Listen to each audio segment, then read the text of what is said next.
প্রিয় বন্ধুরা, তোমরা কেমন আছো? আশা করি ভালো আছো। আমিও ভালো আছি। আজকে একটি পটল চিংড়ি রেসিপি নিয়ে আমি উপস্থিত হয়েছি।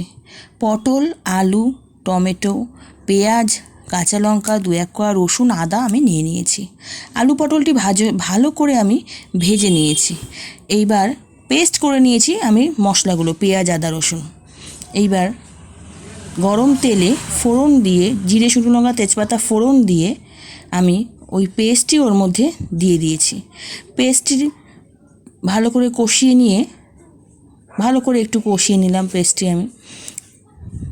আদা, পেঁয়াজ, রসুন, টমেটো, কাঁচা লঙ্কার একটি পেস্ট। তার মধ্যে আমি জিরের গুঁড়ো, ধনের গুঁড়ো, লঙ্কার গুঁড়ো, লবণ, হলুদ, পরিমাণ মতো একটু চিনি দিয়ে দিয়েছি। ভালো করে কষা হয়ে গেলে মশলাটি, এইবার আমি পটল, আলু, চিংড়ি ভেজে রেখেছিলাম সেইটি এর মধ্যে দিয়ে দিলাম। এটা দিয়ে আমি আরেকটু ভালো করে কষিয়ে নিলাম মশলাটির সাথে।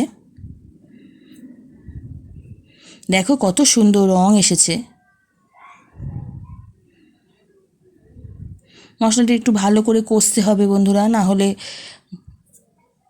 টেস্ট আসবে না ভালো।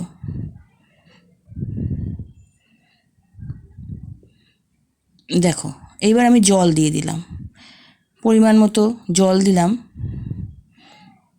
জল দিয়ে ভালো করে নাড়িয়ে আমি রেখে দিলাম।